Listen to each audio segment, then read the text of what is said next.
Halo pemirsa JPR TV dari Sabang sampai Merauke, dari Biegas hingga Pulau Rote. Bertemu lagi bersama saya Bona Azari Desak dalam Kominfo Newsroom.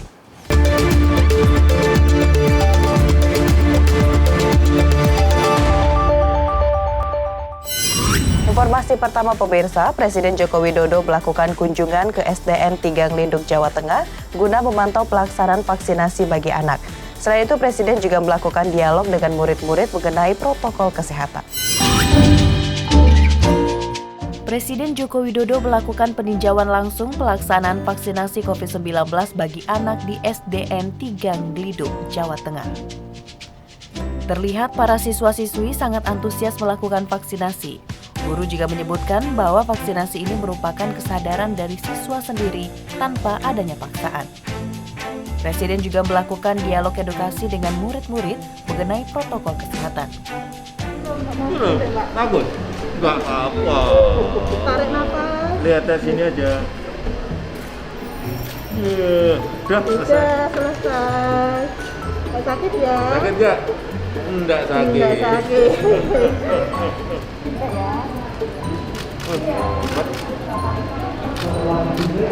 Tiga M, ya.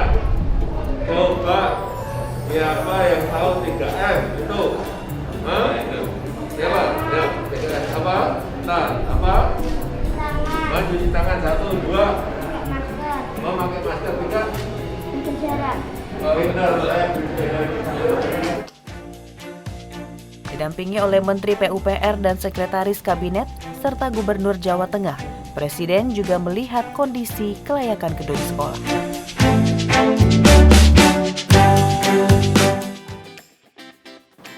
Di kesempatan lain pemirsa, Wakil Presiden Ma'ruf Amin menegaskan bahwa tidak ada pemberian dispensasi bagi siapapun yang wajib mengikuti karantina. Hal tersebut dilakukan untuk mengantisipasi penyebaran varian Omikron yang kini telah terdeteksi di Indonesia.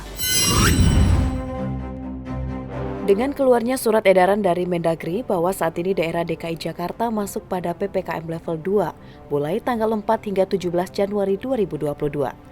Wakil Presiden Ma'ruf Amin mengungkapkan bahwa pemerintah dalam hal ini Satgas Covid hingga saat ini terus melakukan berbagai usaha dalam menghadapi pandemi. Seperti percepatan vaksinasi, pemberian vaksinasi booster, dan penggunaan aplikasi Peduli Lindungi.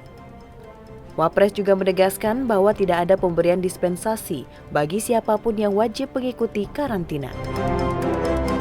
Untuk yang dari luar negeri, kita sudah melakukan upaya-upaya untuk pemeriksaan yang ketat dan melakukan karantina tanpa kecuali. Ya, tidak boleh ada lagi dispensasi. Pokoknya yang terindikasi masuk itu karantina untuk mencegah ya pengembangan, dan karena sudah mulai ada transmisi lokal, maka kita daerah-daerah sudah harus mengantisipasi ya untuk terjadinya penularan itu. Karena ini diindikasikan ada Surabaya, di mana juga sudah ada transmisi lokalnya. Jadi ini kita sudah melakukan berbagai antisipasi.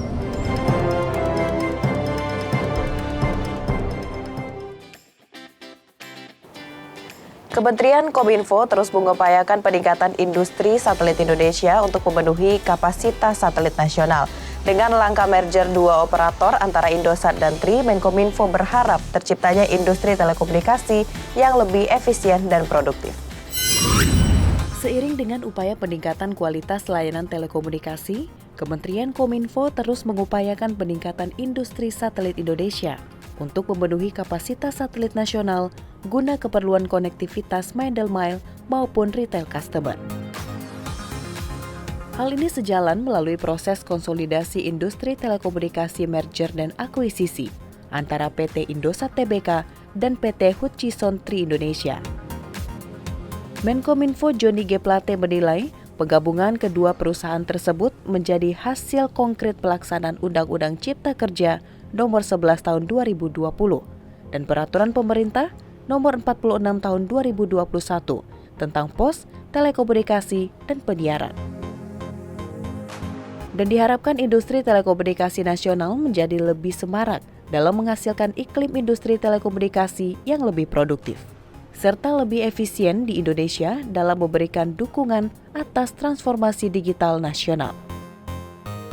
Seluruh upaya ini tentunya diawasi dengan berbagai instrumen regulasi dan kebijakan agar persaingan usaha dapat berlangsung sehat, makin efisien, berdaya saing, dan terus bertumbuh, memenuhi kebutuhan nasional, mewujudkan Indonesia terkoneksi, semakin digital, makin maju.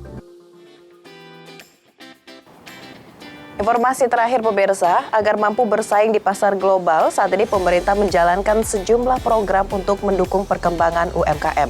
UMKM kini telah berkontribusi sebesar 61,07% terhadap produk domestik bruto. UMKM saat ini memberikan kontribusi sebesar 61,07% terhadap produk domestik bruto. Hal ini memperlihatkan bahwa UMKM menjadi pilar penting dalam perekonomian Indonesia. Namun semakin banyaknya UMKM yang ada saat ini, diikuti pula dengan banyaknya tantangan yang ada. Oleh karena itu, pemerintah menjalankan sejumlah program dukungan UMKM.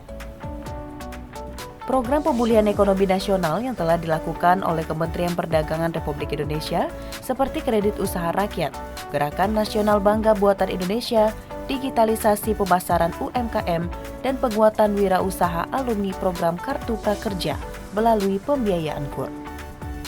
Melalui berbagai stimulus yang ada, pemerintah selalu mendukung agar UMKM Indonesia dapat berkembang dan bersaing di pasar global.